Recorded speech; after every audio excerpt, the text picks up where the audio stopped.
नमस्कार मंडळी, कसे आहात? मस्त ना?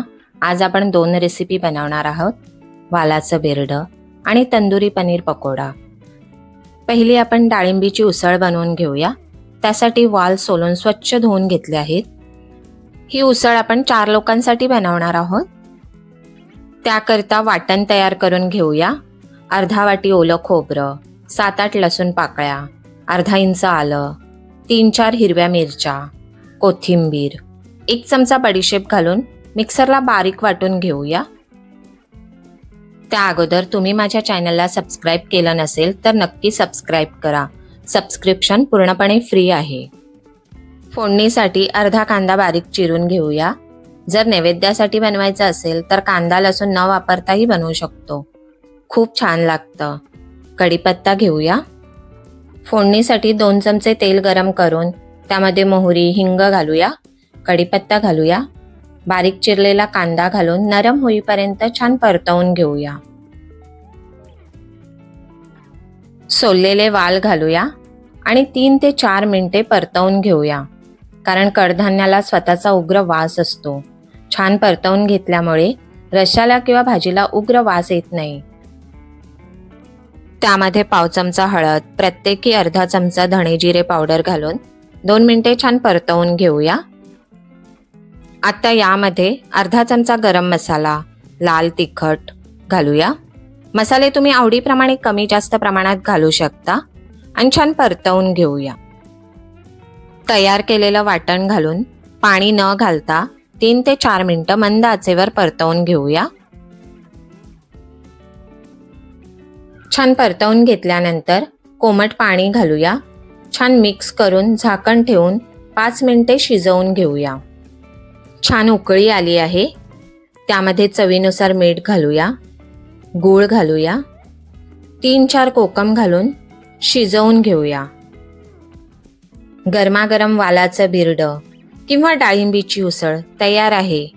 चला तर मग नक्की करून पहा ही रेसिपी। आता दुसरी रेसिपी आपण पनीर पकोडा बनवणार आहोत। तंदुरी मसाला बनवून घेऊया।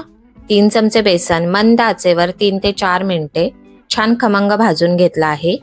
त्यामध्ये हळद, धणे जिरे पावडर, गरम मसाला, किचन किंग मसाला, लाल तिखट, काळा मिरी पावडर, चाट मसाला, चवीनुसार मीठ, आलं लसूण पेस्ट, कसुरी मेथी, अर्ध्या लिंबाचा रस घालून छान मिक्स करून घेऊया। थोडं थोडं पाणी घालून स्मूथ पेस्ट बनवून घेऊया। हे पनीरचे भजी म्हणाल तर चवीला अतिशय भन्नाट लागतात। पेस्ट बनवून तयार आहे। पनीर कट करून घेऊया। पातळ असे स्लाइस पनीरचे करायचे आहेत।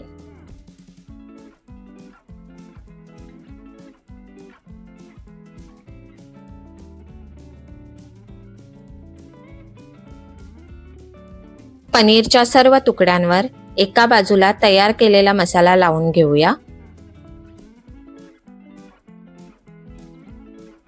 दुसरा पनीरचा तुकडा त्यावर ठेवूया।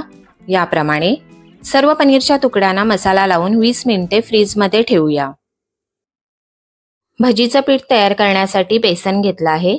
त्यामध्ये हळद, धणे जिरे पावडर, लाल तिखट, चवीप्रमाणे मीठ घालून मिक्स करूया। थोडं थोडं पाणी घालून पीठ तयार करून घेऊया। याप्रमाणे जास्त पातळ किंवा एकदम घट्टही करू नये। कढईत तेल गरम करून घेऊया। पनीरचा तुकडा पिठामध्ये घालून बेसन सगळीकडून लावून तेलात सोडावा। मंद आचेवर छान भजी तळून घेऊया। तंदुरी फ्लेवरमध्ये पनीर पकोडा तयार आहे। मग दोन्ही रेसिपी नक्की करून पाहणार ना? अशा नवीन नवीन आणि छान छान रेसिपी पाहण्यासाठी वर्षाच किचनला लाईक, शेअर, कमेंट नक्कीच करा। आणि हो, सबस्क्राइब करायला विसरू नका। बेल आयकॉनवरही क्लिक करा। धन्यवाद।